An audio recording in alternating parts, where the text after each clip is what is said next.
Chapter 5, Leveling Up.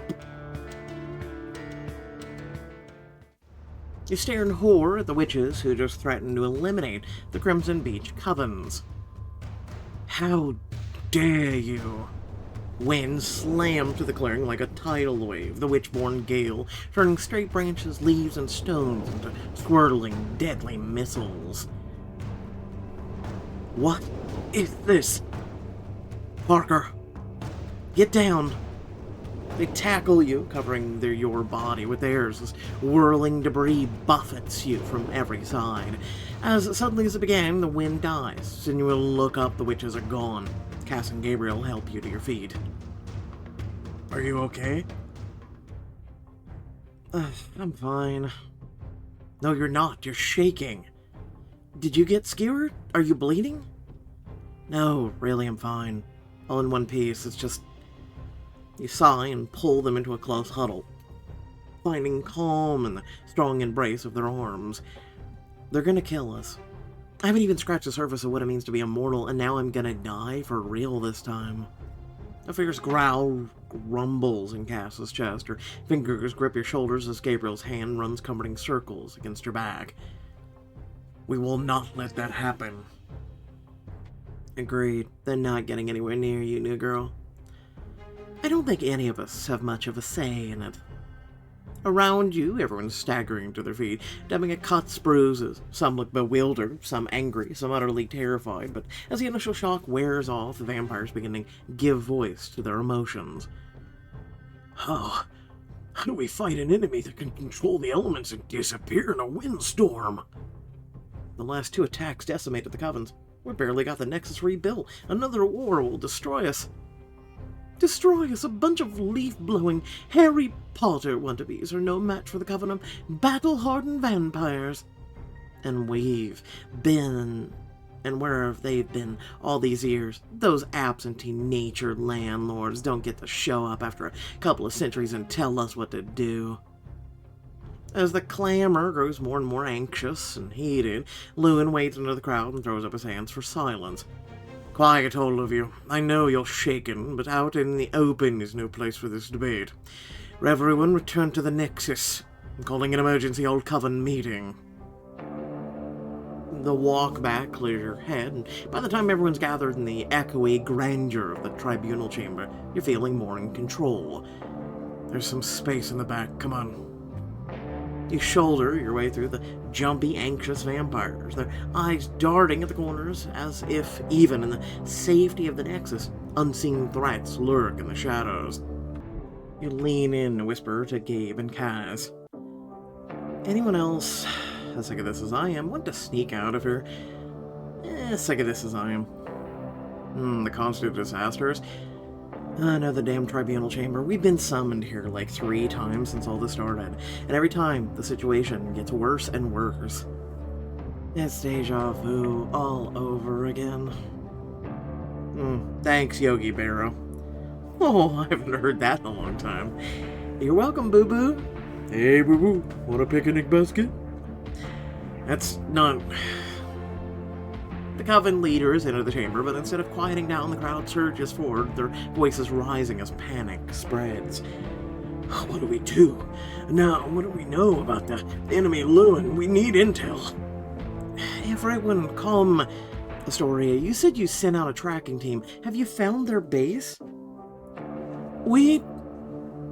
And what about deploying fighters? Do you even have a plan? This is... Quiet! You've never seen Astoria so irate, and from the reaction of the assembled vampires, they haven't either. So she takes a long, deep breath, an unusually obvious effort to contain her emotions, and grits her teeth and addresses the crowd. Yes, we're tracking them. Yes, we're ready to fight. Yes, we're formulating a plan. And when it's finalized, we will inform the Covens. And what are we supposed to do until then? I don't know. Take a chill pill?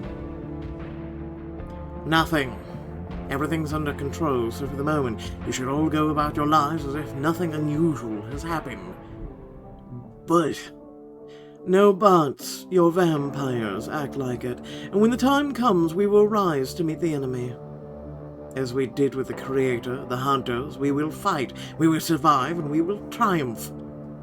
It's a fiery declaration, and one that seems to work. Loud cheers echo through the room, fueled by the sense of renewed confidence.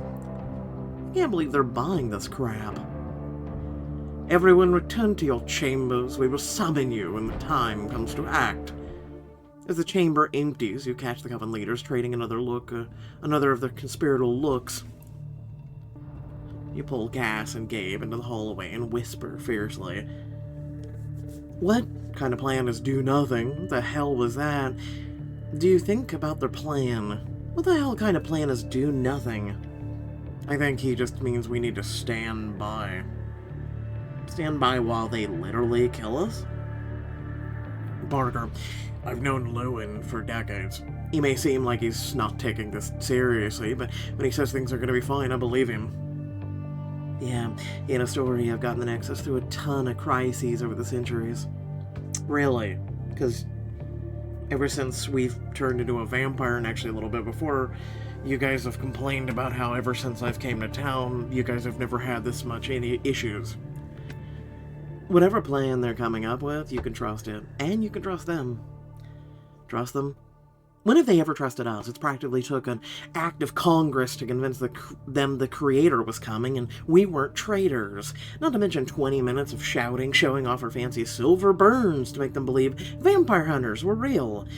If they won't take us seriously, why should I trust them or their judgment?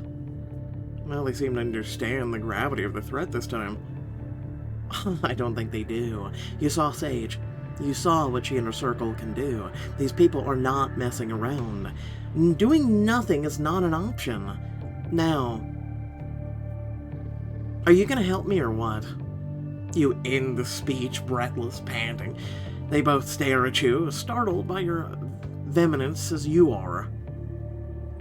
Damn, it's not just the witches who aren't messing around.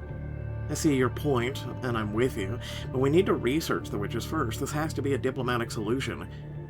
You want to talk them into submission? The diplomacy, it's about making them see reason. This can't be a physical fight. The Covens can't afford another war. I'm not talking war, I'm talking magic. Show them they're not the only ones that can kick up a storm or disappear into thin air. Have you ever disappeared into thin air? No, but the day's still young. We don't have time for you to level up, Cass. You have nothing but time. You're supposed to just stand here. We don't have time for Junior UN either. So if you don't mind, Secretary General, I'm gonna go do something useful, like learn how to fling random objects at your head. You do you. I'm gonna go to the Chamber of Law. And it's like you're not even there as they turn and stomp off in opposite directions. Wait, but... Oh... I mean, you did rally them. You slump against the wall and run your hands through your hair in frustration. Great, they're competing again. And this time I need to put my money where my mouth is and help them out. I'm going after Cass first. Cass is angry. That usually triggers the destructive side of her magic. Someone needs to calm her down. You find Cass in the Unity room, sitting cross-legged in the corner, tossing her phone in the air and grumbling when it falls back in her hand. Cass, are you trying to break your phone, teaching yourself to juggle, aware how cute you look when you're all focused? I'm always cute. Yeah. Cass glances up at you to shoot you a brief grin, but it's half-hearted. Her attention quickly returns to tossing her phone. What exactly are you focusing on? That phrasing thing the witches did, I'm trying to figure out how to do it myself. As Cass continues to toss the phone again and again and again, it doesn't escape your notice how tense she is. She should have cracked at least 5 jokes by now. It's definitely more serious than I thought. She tosses the phone again, but this time you snatch it out of the air and plunk down in front of her. Okay, what's really going on? I know you too well, Cassie Harlow, and this isn't just about floating a phone. It's complicated. It always is. What's complicated? The figuring out magic part? No, my feelings about it part. These witches are here to destroy the life I love. Pretty straightforward choice. There. Fight back. I'm a witch too, but sort of. This could be my only chance to learn about that side of myself, who I am, where I come from. Hence, complicated. Want to hear what I think? Shoot. I think you need to show Sage you're a witch too. Am I, though? I got these powers, sure, but I'm a vampire first, and I'm not gonna change, and I don't want it to. So why would they accept me if I'm their enemy? Because you're like an olive branch? By proving to them you're not their enemy, none of us are. That's why you're trying to level up your magic, right? That's looking like a pipe dream. I've been tossing this phone for who knows how long, and all I got to show for it is a bruised hand. I'm never gonna get better on my own. I need another witch to teach me, but do I really want to learn from people who are trying to kill my family? That's a rhetorical question, by the way. The answer is no. Irritation building. Cass lets out a growl, and a gust of wind blows through the hangout, sending a painting flying off the wall. Sorry. I can see why she's frustrated. I'm frustrated too. I want to help, but I don't know how. I mean, she just did what she's been trying to do. Manifest it. Jesus. You saw him lean back on your hands, glancing absently around the room as you search for a solution. You notice a pile of cards by Cass's knee. Are these tarot cards? You pick up the deck and flip through the cards. They're elaborately illustrated, and by the look and feel, they're very old. Cass, where did these come from? I might have sorta liberated them from the Nexus stash of weird stuff. Seriously? What? They're cool looking. I've never believed in it before, but when all the hocus pocus started happening, who knows? Maybe they're a real thing too. I don't know how to use them, though. I do. Seriously? Yeah, Mom went through a spiritual phase. Want me to do a reading for you? Could be insightful, and if you try channeling your magic into them, it would probably be more accurate. Sounds like a waste of time, but I'd give it a shot if you let me read a card or two of yours. What do you think, new girl? Want to see what the future has in store? You know what would be really nice if we could ever change the love interests' outfits? Remember when we used to be able to do that, Pixelberry? I know. Do we even call you Pixelberry now since you're known by a new company? You don't have to believe it if you don't want to. At the very least, we'll have a good laugh. You move over to a table and clear it off, setting the deck down into the center. Now, go ahead, shuffle the cards. Cass takes the deck and starts to shuffle, fanning them with her thumbs, then arcing them back. But you can see she's still kinda wary. Good. And while you're doing that, close your eyes and send your power into the cards. Concentrate on what you want them to tell you. She follows your direction, squeezing your eyes shut, or her eyes, as she takes deep, centering breaths. She shuffles for a few more moments, and then... Okay, I keep doing this much longer and I'm gonna get a headache and carpal tunnel. Here. No. Now you have to cut them into 3 separate stacks. Once Cass sets out the cards, you point to the piles one by one. Okay, this one represents your past. This is the present, that's the future. So what do you want to know first?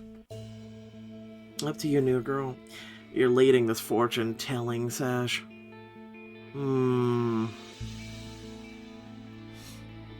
It's interesting how they're handling this tarot card session. Normally you pick cards throughout the deck. And it's, I believe, what, 6 or 7 cards, and you just flip them over. Go from there. Because the cards can reflect both past, present, and future without it being selected past, present, and future. Let's go with past. You flip over the top card on pile number 1. 4 of Wands reversed. Reverse sounds very not good. With this card, it's not great. Good news is it represents the past, so you don't have to worry about it anymore. What does the card mean? That means that in your past there was a lot of instability, family issues, lack of friendships that left you feeling isolated. And since you told me what happened to you as a kid, I already know it's pretty on the nose. If you've ever seen Cass so stunned before, you can't remember it. No, not just on the nose, it's breaking. It makes me think I don't want to know anymore. You want to stop? No, can't get much worse than that, I suppose. Keep going. We haven't got to the future yet. Present. I turn over the top of the middle pile, and Cass's face breaks into a wide grin. I know that one. It's the lovers, right? Sure. It means you have a deep connection with someone at the moment. Essentially, you found your soulmate, and you lean in and whisper in her ear. The physical part of the relationship is more than just physical, it's spiritual, as in meant to be. Destined for each other? Forever. Sound about right? Sounds more than right. Okay, that one's awesome. Let's keep going. Okay, future it is. You turn over the card on the third pile. The sun. The sun. You mean the thing that in the sky fries us vampires?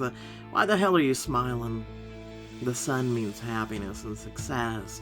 It means that even if you're going through a tough time, things are gonna get a lot better. You sure? Yes. This is the best card you can get, Cass. This card's telling you everything's gonna work out. I'll take your word for it. So, what do you think? It seems pretty accurate. The past, present parts, anyway. Okay, let's unpack this. The cards said you had a rough past. True. They also said that in the present, you found your soulmate. Also true. So, if the past and present are spot on, don't you think the future might be accurate too? But it doesn't answer the real question, new girl. What am I? Witch? Vampire? That's where all the mixed feelings are coming from. I think the cards are telling you this is about the journey. Oh, I hate that crunchy granola stuff. Can you put it in cool people terms? It just means that even though the past was hard, it's over. You're in transition now. Things are changing. But you're going to learn a lot about yourself on this journey that's going to help you live the life you've always wanted to live. And, if you believe the cards, that's exactly what's going to happen. I hope so. 100% happy endings are something I'm used to. She picks up the cards and starts shuffling them again, then stops and hands them to you. Your turn. You don't know how to read them. Maybe not, but I do have the witchy intuition thing going for me. Come on, scared? You snatch the cards from her and shuffle them before pulling one from the center. It's the Knight of Pentacles. He's on the horse, holding the round 5-pointed star symbol. This card means hard work, perseverance, and planning. But what's Cass going to say about it? Well, all-knowing one, what's my future? She does her best to look serious, but her slight grin gives you the warning just before she closes her eyes and raises her hands to the sky. I now call upon my witch ancestors, all powerful men and women of Harlow. Give me your wisdom. She grabs the card and presses it to her forehead. Yes, I see it all. Your destiny, Parker Reese, is to work at a supernatural Ren fair. You will drink mead and feast on mutton for eternity as you spend your nights jousting other vampire witch knight creatures, decapitating them with your deadly star frisbee. It's just... You know what? Why not? I can't believe how... bad you are this. It's good, but it's... Yeah. What are you talking about? The ancestors never lie. Your ancestors are full of it. So are you. Now give me those things. You'll hold your hand out for the cards, but she shakes her head, her smile once again signaling some mischief. Cass, what are you about to do? Don't. Too late. She just tosses the cards into the air. Oh, crap. You duck to avoid the cards coming down on your head, but instead of scattering them, they freeze, suspended in the air by her magic. Oh my god, you did it. Even Cass looks surprised, her mouth hanging open for just a moment before her lips curl into a triumphant smile. All hail the magical ancestors. It's not the ancestors, it's you. But you know what would really be magical? If I knew kiss was gonna be a thing. Sent them flying all over the room, fly them back onto a deck, which actually would be kind of cool, and gave me a kiss. With a laugh, she grabbed your face and yanked you forward, her lips meeting yours in a fiery, gasp-inducing kiss. Definitely magical. So's this. She circles her hand, the motion reminding you of Sage's gesture, and the cards go wild, flying around the room like a swarm of butterflies. It's so beautiful. And diving down to flutter around your face, the touch of the cards against her cheek like the brush of a million kisses. Stop, it tickles. Cass gestures again, and the cards flutter together and stack themselves neatly back into a deck. Never had a reading end like that before. Cass picks up the newly organized cards and fans them at you. Stick with me, new girl, and I'll show you all kinds of paper tricks. Speaking of paper, I'm gonna go check on Gabe. He's probably sitting in front of a pile of books right now, and he'll need a hand going through them. You do that. I'm gonna see what else I can send flying. Try not to break anything, or yourself. No can do, new girl. I'm living on the wild side now. You find Gabriel way back in the darkest reaches of the Chamber of Laws, teetering on a ladder as he pulls an ancient-looking book from the highest shelf. Need a hand? That'd be great. It gives you the book, plus a couple more, and you add them to the pile of manuscripts, tomes, and folios already assembled on a table. That's a lot of books about anatomy, apparently. What is all this? I'm looking for historical records on any past dealings between witches and vampires, treaties, covenants, records, that sort of thing. Ever since the witches haven't been seen for centuries, I've been pulling the oldest documents we have, and they are absolutely covered in... It takes a couple of short, sharp gasps, and then his whole body jackknifes into a monster sneeze. Dust. You roll your lips to keep from laughing, but when you catch his eye, you can't hold back. He joins in, and you both lean against the table until laughter peters out into a sigh.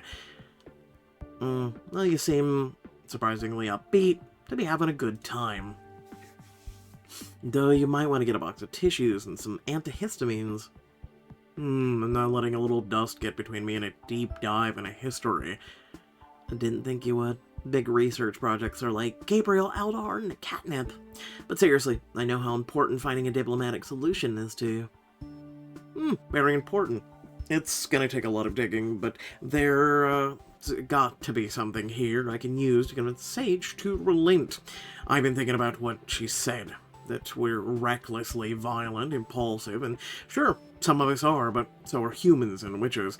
So maybe this upset the balance thing has to do with us drinking blood? If that's their beef, you're gonna have a hard time bringing them around. It's something we can just stop. I could counter it with argument vampires are an important part of Crimson Beach community, no matter what we feed on. I mean, here's the thing is, haven't you been feeding on donated blood? So, yeah. Also, why would the witches sit there for centuries and not bother you as you fed on people? And let's be honest, vampires didn't always have nice little community to have blood donated to, so that isn't the only thing you can talk about. Well, let's hear it, Reese. I'm open to any and all suggestions. Well, you can also tell them about the new ambassadorial exchange program. Yes, show them how we're trying to help communities across the nation, both human and vampire. But despite his cheerful tone, you can tell there's a sliver of doubt in that outward enthusiasm. I'm hearing a but. What's wrong? He pauses a moment, then huffs a laugh and drags his hand through his hair. You knew me too well. You step towards him, taking his hand in yours and giving it a squeeze. After everything we've been through together, I should hope so. So what's bothering you? It's just being an ambassador is a dream job for me. The last few days, all I've been thinking about is what I can do with this opportunity. But now, with the witches, the dream's looking less and less likely to happen. Pretty hard to be an ambassador when you're dead. Don't do that to yourself. The Gabriel I know doesn't give up. You're going to find a solution, I know it. If anyone in this coven can convince the witches not to destroy us, it's you. Why me? Tons of level-headed Clements could do the research and present arguments. Because you're so good-looking. Thanks, but I don't think that's going to get me far with a bunch of witches hell-bent on wiping us off the face of the earth. I don't know about that. You hit them with all that charisma and your boy-next-door smile, they'll totally melt. You place a hand on his cheek, stroking it with your thumb. I always do. Yeah, I appreciate the pep talk, but I don't know, Parker. The problem just seems so insurmountable. It's not. You're the smartest, most determined person I've ever met. You'll find a way. Maybe if I practice my speech, work through some arguments, build a solid, bulletproof case, that would give me more self-confidence, especially if you helped. What do you say? Debate me? Have a mock debate. Alright, Matt. Basically, Punisher was correct. What? Moving on. Come on, get your notes together and let's work out what you're going to say. And be ready for some hard-hitting gotcha questions. You move to the other side of the chamber, so you're standing across from him. Okay, now, just imagine I'm a high priestess sage. What would you say? Gabriel clears his throat, his expression focused and serious. Thank you, High Priestess, for agreeing to meet me. His voice is still uncertain, though. Not as confident as the Gabriel you know. He's nervous. I need to shake him up a bit. You school your expression, imitating Sage's condescending manner. Pitch your voice into a witch's emotionless tone. Well met, Gabriel Aldehard of the Nexus. It has the desired effect. He lets out a hard burst of laughter, his shoulders shaking. What are you doing? I'm being High Priestess Sage. Sans vines. Well, stop it. I can't keep a straight face if you're talking like that. Okay, serious time. Ready? Hit me with it. Gabriel, why should we listen to vampires? You're heartless predators. Some of us kill, yes, but only to live and never within the confines of our community. It is an inviolable law in our coven. You're splitting hairs, Mr. Aldehar. You hunt outside of Crimson Beach, after all. You're still murderers. Do you call the wolf a murderer when it kills to eat? Wolves are merely following their natural instincts. As are vampires. True. He smiles and leans across the table, bringing to bear every ounce of his megawatt charm and charisma. Your heart gives a little thump. You have to admit, High Priestess, we're just as much predators as wolves. Our natural instinct is to hunt food, and if that instinct comes from nature, how can it upset the balance? What do you think? Perfect. Your arguments are good, and your reasonings sound. You got an amazing smile. That alone would win me over. Biased much? Just a touch. Do you think I went overboard with the charm? It's a fine line. You don't want them to think you're trying to get something past them, but you also need to make them see you as a person. Okay, I'll dial it back a little. Only a little. Charm's your sacred weapon. You can't be afraid to use it within reason. You shake yourself out and resume Sage's serious, emotionless demeanor. Gabriel Aldehar, you talk of Crimson Beach as your community. Please expand. Well, gladly. Vampires have lived in Crimson Beach for centuries. We're as much part of the community as its human inhabitants. Really? What can vampires contribute to a town full of humans? What are the humans to your covens? And do you take us for fools?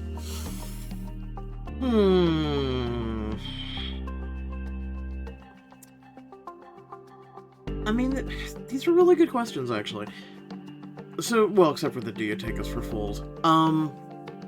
What are the humans to your covens? What can vampires contribute to a town full of humans? This, well, I mean, something tells me he's gonna lean in with protection. Actually, let's just see. If he says protection, we're gonna go... I mean, let's be honest, if it wasn't for the vampires, they wouldn't need protecting in the first place, would be my counter-argument. I love arguing things, leave me alone. A great deal. Our current leaders are prominent members of the community. Astoria Yao is the local high school principal. Lewyn Junius is a doctor at our hospital. 2 of our elders are on the town council, making laws that affect humans and vampires alike, not to mention that many vampire business owners and civil servants. We work tirelessly for the good of all residents of Crimson Beach, and if you eradicate us, you will do this town a great disservice. That is all very well, but what about your connection to nature? We're connected through the Red Beach. Every autumn, we honor the tree with a festival, a tradition that traces its roots to the town's founding. You honor the tree because it's the source of your ley lines, the things that keeps you safe. It's your obligation, not a true innate love of nature. She has a point. They do keep us safe, yes, but the ley lines are part of the natural world, and one honors the balance of nature more than tending the source of its most powerful manifestation. His answers are so persuasive. Not really. His tone so spot on that you sit back and shake your head and wonder. Gabriel, you are so gonna rock this. Once you've convinced the witches we're not a threat, you're gonna be an amazing ambassador. Really, because I want to make a difference, Parker. Help people, vampires, humans. Suddenly, he averts his gaze and sighs, visibly deflating. Hey, what just happened? It's just... all my life. That's all I've wanted. To make a difference, you know? I've been struggling a lot with being a vampire. Yeah, but I thought you'd gotten past that and embraced it. I did. Because I finally realized what a privilege of immortality is. I realized that it gave me infinite time to devote my life to helping others. But if this doesn't work, it's like all that time it took for me to be okay with what I am. I feel like I wasted it. Gabriel, you have made a difference. You saved your grandmother's life, you saved mine. That was more of a personal thing. So? Whoever saves one life saves the world entire. Isn't that the saying? That you didn't just save us, you saved all of Crimson Beach? You've made every minute of your life count, Gabriel, and you'll continue to do so. So once you convince the witches to spare us and become a Nexus ambassador... damn, that's the best pep talk I've ever gotten. You should be a motivational speaker or something. I only get the passionate for the people I care about. Thanks, Parker. You have no idea how much this means to me. Oh, I think I do. Now, give me a kiss. Oh, don't have to tell me twice. He grasps your chin with the gentle fingers and pulls you forward. The kiss is soft, romantic, but so full of heat that your world spins on its axes. He seems to feel the same and pulls away to rest his forehead to yours. You know what? I don't care what happens with the witches. Kissing you is the biggest win of all. You laugh and press your hand to your chest with a cheeky grin. Okay, I've been enough of a distraction for one day. I'm gonna go see my mom. And all the recent crazy, I forgot to show her my diploma. See you later? I'll be here, sneezing my way through the history books. You leave the Nexus pleased with having made Gabriel and Cass feel better, but as you make your way through the woods, a strange, dissatisfied feeling worms its way into your heart. The same feeling you got during the conversation with Cass and Gabriel at the party when they were telling you their plans.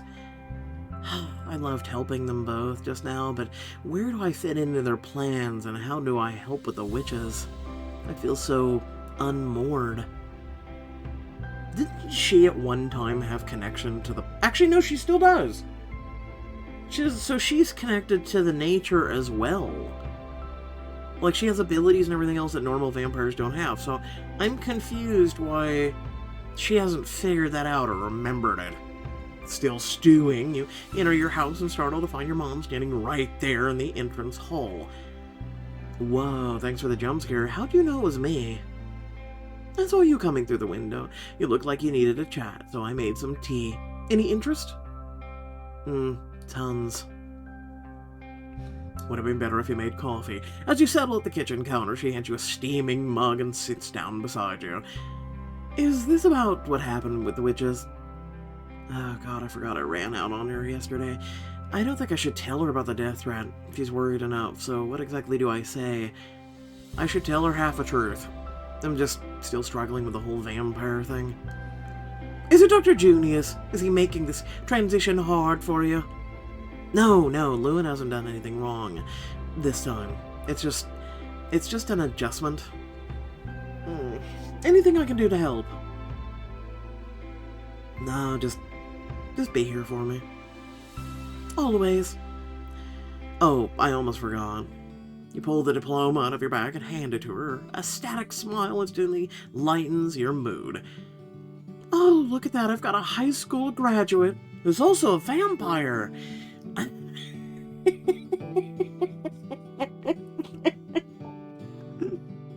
Wait till she realizes when she's 80 you've graduated from high school another 3 times. I'm so proud of you, Parker. You're all grown up now. Not so grown up that I couldn't use a hug from my mom. Her arms come around you and you're right back to being a little girl, finding comfort in your mom's warm, loving embrace. You're not the only one who forgot something. I got you a present. I think it's gonna make you feel, well, very happy. Is it my bed back? Ha ha! You hurry to your room and sigh with joy at the sight of your bed back where it belongs. But it's what's on the bed that really makes your eyes widen. You got me a new outfit? I felt so bad about the bed situation that I thought this would make a good apology gift. Try it on. You know how much I've always loved helping you pick out clothes. I don't know, ladies, you let me know. The shorts, just, like, the top feels fine to me, right? It's a little furry, right? It's a little fuzzy, I get it. The shorts just throw it off for me. Let me know if you guys feel the same way or not. An apology gift never looks so good. I don't know. You're so excited it only takes a minute to slip into the outfit, and as you turn in front of the mirror, you strike a pose for your mom. Well? Oh, I think I should style you more often. You look spectacular. Is that a solid offer? Because anytime you want to go shopping, I am there for it. Of course it is. We used to have so much fun shopping together, remember? Outfits for school, date outfits. Oh, remember that time I got lost in the mall? The Battle of Homecoming dress. I'm gonna need to click on that one. Oh, how could I forget? That dress was awful! I think it'd been awesome. Remember the lime green lace on the sleeves for a 14-year-old? That look was fierce. And you wore sneakers with it! Lady, you just gave her shorts with a sweater. Power move. I can't believe I let you out of the house looking like that. Don't think you could have stopped me. But a second later, her smile fades and she looks pensively out the window. What? Just feeling a little down, that's all. We're not going to have many chances to make memories like that anymore. You mean because I'm a vampire? No, because you're a high school graduate. No more dances or back-to-school outfits or shopping for supplies. I'll never get to buy you a big box of colored pencils again. She has a point. Oh, Mom. Of course we'll have more moments. They just won't involve a trip to the stationery store. But I love stationery stores. Me too, but... And if I'd been going off to college, we would've... And now it's your turn to be wistful. A sinking feeling of regret rearing its ugly head again. What of what, hun? What's going on? What's on your mind? Oh, I just didn't think this is how life was gonna go. She sits down beside you and slides her arm around your shoulder. Not to be too... Mom explains it all here, but everybody says that at one point or another. It's part of growing up, accepting whatever crazy thing life throws at you, rolling with the punches. You gotta admit, though, vampirism isn't a punch any reasonable person expects to have to roll with. It's more of a curveball than most, yes, but you can handle it, Parker. You have been handling it. I'm so proud of you. How about this? Let's make a pact. This once a year, you and I could have a day all to ourselves. Shopping, movies, fancy expensive lunch. Stationery store. Definitely a stationery store. As long as it's something that makes a memory just for you and me. It's a deal. Let's be honest, a lot of us need that in our lives. After a cheerful, cozy dinner, you and your mom go back up to your room and flop on your bed. Your bed. I may not need to sleep, but there's nothing better than curling up under the covers with a good book. Time to raid the TBR pile. TBR. Don't know that reference. Continue. I want to say the something romance. Just as you're cracking open what looks like an exciting crime novel, there's a thud against the window pane. It's gotta be Cass and Gabriel. I forgot to text them I was staying out here tonight. I opened the window and stepped back to make room for them to jump in, and instead...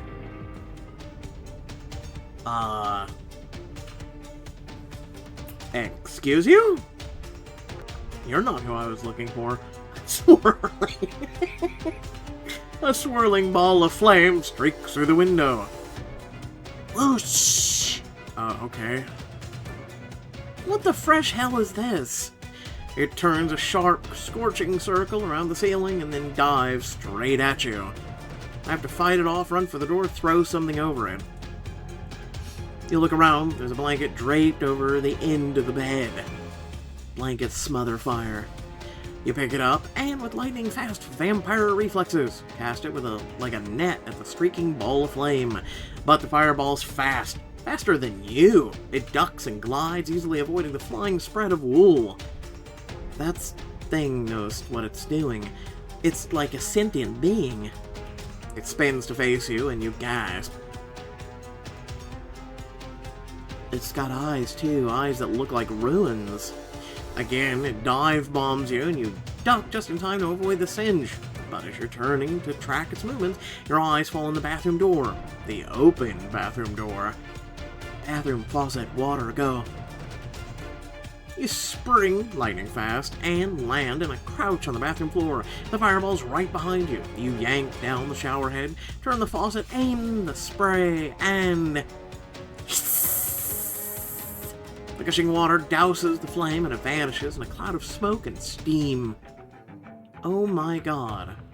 Soaking wet and panting, you collapse onto the floor and look around the room. The ceiling, the walls, the shower, everything's scorched. You think back to the coven meeting, to Astoria and Lewyn, and their calm, confident assurances. Go about your life, they said. Everything's under control, they said. Your fingers are painfully seared, and you wince as you flex them out, the red, raw skin only just beginning to heal. Well, hate to break it to you coven leaders, but this situation is definitely not under control. Yeah, but, okay, stop. If its eyes were like ruins, then wouldn't, if you put out the flame, wouldn't ruins just, fall to the floor or some bullshit? Or I also thought maybe you could have yanked open your box and just... If it was one of those ruin things, right? You could have just, boom, closed the box around it and ta-da. I don't know. Anyway, I guess it was just like the golem, like Libby. Anyway, first and foremost, thank you all for watching. Please remember that if you did enjoy, to like, share, and subscribe if you haven't already. Let me know your thoughts down in the comment section below. For me, this is what I first see. Your diamond choices with Cass and Gabriel may play into, and it may not just be the diamond choices, but their selection to go off and do diplomacy / Cass amping herself up, right? Might be something that plays into the future thing, right? Again, I'm just hoping the choices matter, but we'll have to see, right? I missed when there was a time when the choices actually did matter. You know, it's like choosing to drink coffee or tea. It's like choosing to, wear red, black, or blue. It's like like choosing, like I don't know. I'm pretty sure, and I'm pretty sure also a lot of you agree with me with this. Is there was a time and place where we were able to change love interest outfits, right? Wasn't that nice? And there was a time when we did that quite often, and it was something that a lot of us did actually enjoy, right?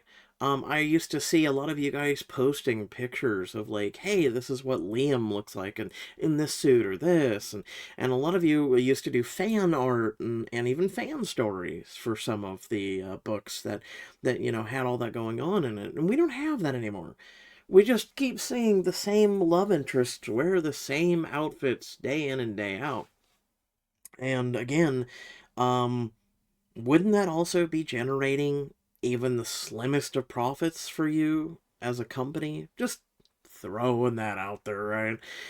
For me, I know I wouldn't pick every outfit or change it all the time, but you look over to a lot of these other apps that are doing that and still doing that, and it's one of the things that helps to make them unique and just something where I just personally get tired of Cass wearing the same outfit through 3 books, aka 60 chapters, okay? 45 to 60 chapters. Come on now. Just come on. It just gets old, right? It's like getting up and doing the same routine day in and day out in your life for 20 years, right? Wearing even the same outfits too. I don't know how some people do it. I don't. Um, for me, there's some days where I feel like I'm actually losing my shit by doing the same regimen day in and day out, and like I have to go out and actually change it up, go sit outside, go take a walk, do something different because I just can't do the same thing day in day out, day in day out. I just can't. Like it just feels like it's just insanity, and as Albert Einstein said, doing the same thing expecting a change is literally insanity. So anyway, aside from that, sorry about being a little bit late on this. I just needed a break, right? Um, Basically, I've been working on a lot of other things that you guys probably don't even know about. So, I've really been burning the candle on that one, right? It's a few things that I'll probably break to you guys here soon. Stay tuned for that. But let's just put it this way: I've been working on something that, if you guys know One Piece, right? Super long series, right? I've been working on stuff that is literally 5 times the length of One Piece. And none of you know about it. It's amazing. Anyway, like I said, but I like there's only like maybe 5 to 10 people that know about it. That are part of this community. Maybe, like I said, maybe if they actually pay attention. Otherwise, it's just something I've brought up in passing. Um, But aside from that, I've really, really been working on something that I'll be showing soon, and I've just been trying to progress everything. I'm on a timeline and everything else, so I'm trying to get that all taken care of, and yeah, so, hey, in case you're wondering, let me know in the comment section, but otherwise, thanks for tuning in, love your beautiful faces, and I'll catch you all in the next video. Peace!